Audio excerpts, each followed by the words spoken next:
Welcome to the Hack Your HazCom podcast episode. We are recording live today from the AHMP Hazmat Summit. With me today is my guest, Becky Neal. Becky is a Senior Strategic Manager of Compliance at Envita Solutions. She provides regulatory support to program managers and their clients who manage the due diligence monitoring of extensive disposal and recycling outlet networks. She thrives in dynamic environments and is committed to driving real improvements that make a difference for her client base and their communities. So she's always eager to find ways to help a site work towards implementing and improving best practices. Thank you for coming today, being my guest. The reason I had you on today, because of the name of my podcast is Hack Your HazCom, and the com piece is communication, right? And it's always important to know that these documents that we write, what we do in the workplace is all in the name of communication to somebody that needs the information and needs to work with it, right? So I thought today you'd be a good person to talk about what it means and does our communication necessarily work in real world practices. So have at it. What do you think? So I have spent the vast majority of my career as a unrepentant record nerd. Okay. I started off in I learned to drive a stick shift on a box truck for a large environmental services company. Oh, wow. So that's my weird industry flex. And so you've worked your way through, and one of the odd little foundations of the haz waste industry is this document called a profile, which is basically this document that shows up nowhere in the regulations that describes, as a generator, high TSD, this is what's in my drum, these are what its physical properties are, this is what's in it, this is how you're going to have to treat it. I promise I'm not lying to you. Please take my waste. Sure. And so I compare it to doing your taxes. The form is not the problem. It's getting all the information you need to fill out the form accurately that becomes an exercise. And so one of the primary sources that gets used in a lot of cases is an SDS. Sure. Which, if this is excess product and I've never even cracked this drum, is probably a pretty accurate description of what's in it. Right. If it's been through a process, all bets are off. Okay. But even if we're talking about this virgin untouched drum that I needed 9, my engineer bought 12, and now I've got these extra 3 that are just need to go. The way a lot of these modern SDSs are written, they're written so that the safety guy can make sure that his or her people are in correct PPE, that they're doing what they need to do to keep themselves safe while they manage and handle this material. I, on the other hand, I'm looking at this from the standpoint of what does the disposal facility, I realize I used the TSDF, Treatment, Storage, and Disposal Facility acronym. Our fun acronyms, we know all of those, but please explain as you go along. The disposal facility is trying to meet their standards of their permit, which is issued by the Environmental Protection Industry. Agency. Yeah. They're an entirely separate organization from OSHA. They don't talk to each other. They don't operate on the same standards. So this document that's written to an OSHA standard, we're trying to fit a round peg into a square hole to use this document to try to fill out this profile that describes the material, which they're somewhat notorious for listing 30 to 40% of the composition and what else is in it. Right. It may be water. It may be something else. Right. Something that you don't want to identify. Right. And you'll end up with a lot of these things that may not pose specific hazards according to OSHA, but the disposal facility is going to need to meet a destruction standard for everything in that drum. Sure. And they need to know what they're working with. So they've, in particular, in the last few years, gotten very insistent that, no, I need to know everything that's in this material. And do you suppose that's from liability, or why do they absolutely need everything in there? I think some of it's liability. I know I've heard stories from colleagues that have that have had unpleasant surprises where, all right, the material is non-hazardous and it turns out that somebody didn't own up to something that really didn't appreciate sitting in a very hot warehouse in Texas in July and caused problems. But, just when you look at, recommended storage conditions on an SDS, that doesn't necessarily tell you the whole story. Sure. That, hey, if this is hanging out in my warehouse, that may send the top of the drum through the ceiling. Right. What can it do? Yeah.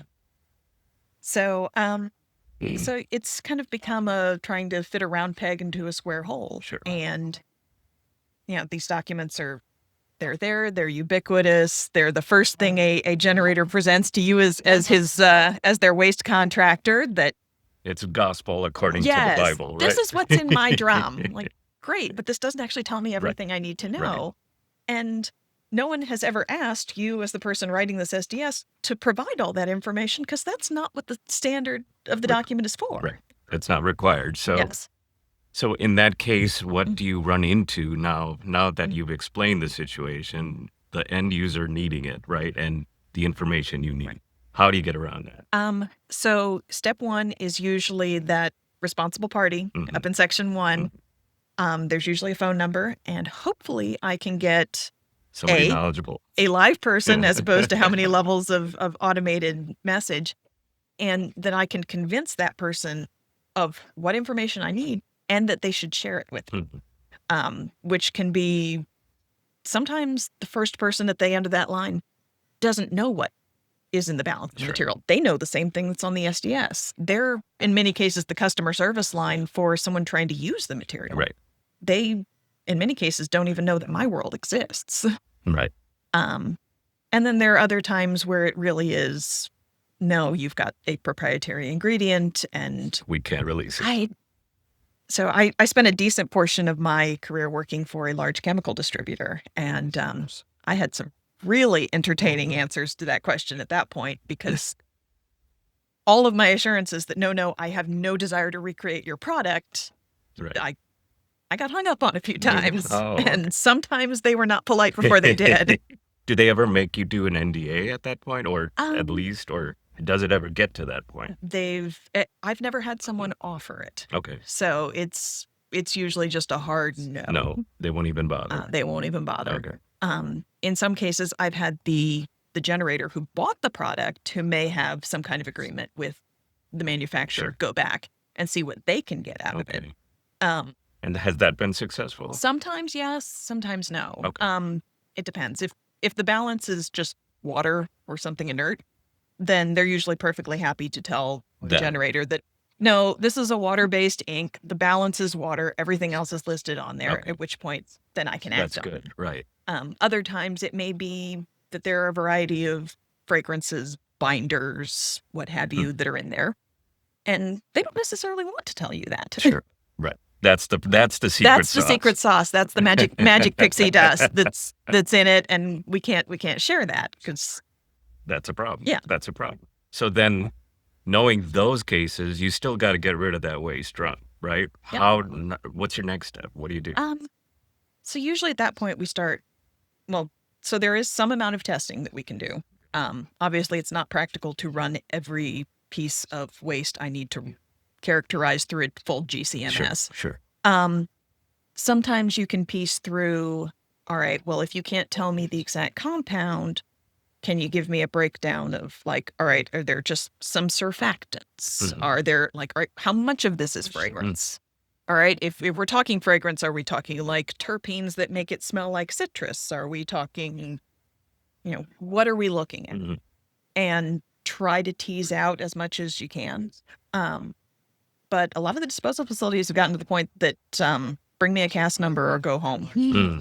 It's they're not accepting the surfactants, emulsifiers, like all of these like product function designators for ingredients anymore. It's no, I need to know which quaternary ammonium compound you've got in there. A cast number, if you Yes. can, right? As specific as that. Right. Sure. Okay. And then, well, let's say you get 95% of the way there. It's a full profile, as close as full as possible. What's next step? Is that enough to go through? Sometimes it kind of depends. Some disposal facilities are far more sticklers about it than others. I think it depends on the specific parameters for their permit under which they can accept material. And at that point, we would, generator signs off. This is what I promise is in my waste. They send it to the disposal facility, at which point the disposal facility comes up with a treatment plan for that material, which is the crux of why they needed to know what was in it in the beginning. At that point, they figure out, okay, well, can this be thermally treated? If it goes into my incinerator, can I destroy it to 99.99% destruction? Can I, depending on what it is, can I destroy it to 99.99999% destruction? It's 4 nines or 6 nines.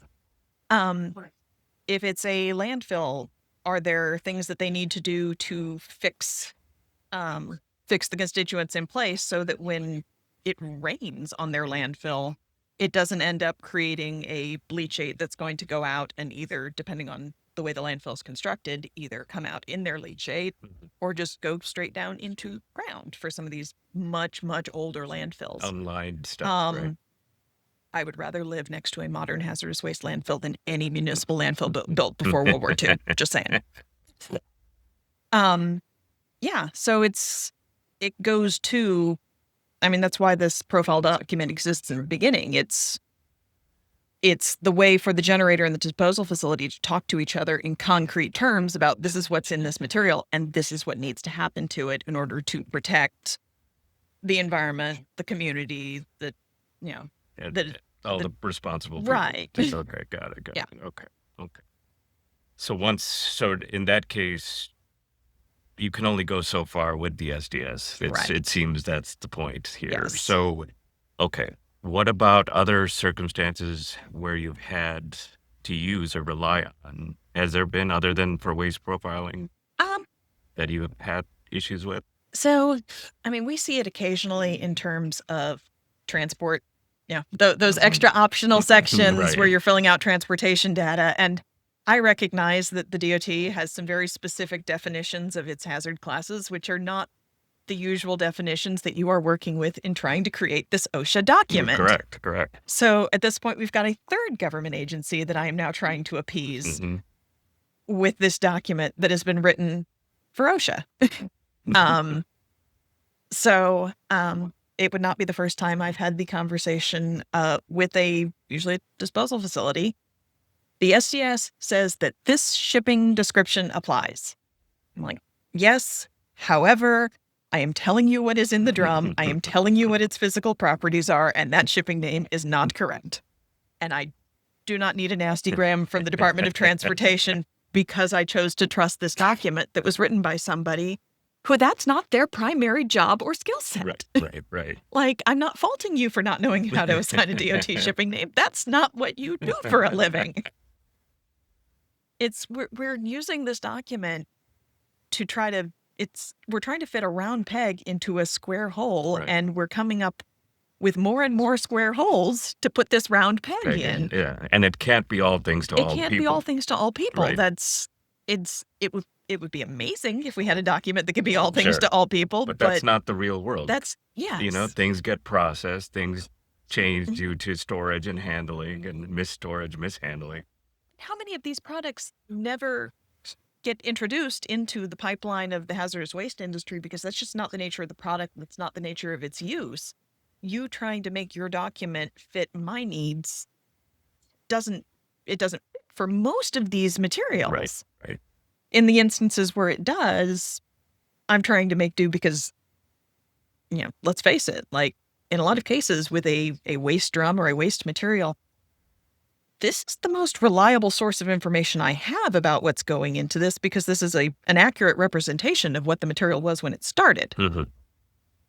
Who only knows what the material is once it's been through a process or had something happen to it, but I've got a reliable data point that it's very easy for people to fixate on. So, and then they see nothing else but that. Correct. Right? And that's where bad things happen. Yes. Right. So, as you're writing your SDS, it needs to be a conversation that like, all right, guys, this is what your product is. But beyond that, Beyond that, I can only go so far with right. this, right? But cover the contingency. Right. And if, this is why we have an 800 number at the top. Yes. Somebody responsible should know about the product. I'm also a fan of the, there's that, another one of those optional sections where it says, please characterize according to federal, state, and local regulations for environmental disposal. You're acknowledging that this isn't your One size fit wheelhouse. all, Please yeah. go find somebody that knows how to do this. It's when I start seeing an SDS where it says, all right, you may have, all right, this material will need this code. The ones I see a lot are solvents where, all right, this material will need an F5 or an F3. So codes that are attached to solvents that have been used in some.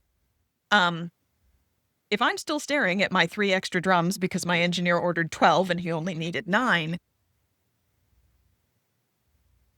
and I'm bringing this to a disposal facility and they're asking me, well, the SDS says it needs an F3 or an F5. Like, no, that's only for used material. Right. This hasn't been touched. I haven't cracked the seal on the bung of this thing.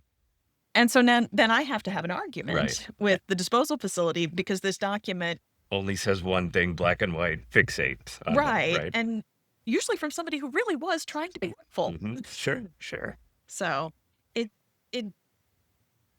it's, I think it goes back to what you said. We're asking this document to be all things to all people, right? And it's not. But the SDS is free when they bought the material, and lab testing is expensive and getting worse. I think we've gotten to the main crux of the issue here: is do we pay for additional profiling, testing, all of that? And in some cases, the SDS can be very helpful for informing what testing I may need. So the EPA has standards that anything with a pH over 12.5 needs to be treated as a corrosive and hazardous waste. If the SDS says pH 11 to 13, well, I don't know which side of the line it fits on, but I know my money is probably well spent having somebody get me an actual pH on this material. Sure, right. And pH, quite frankly, isn't a very expensive. I say that's a cheap test. That's an easy one. It's not. I'm not running a extensive extraction and having somebody and all that. Run it through an ICP. There you go. Yeah. Okay, but I guess that's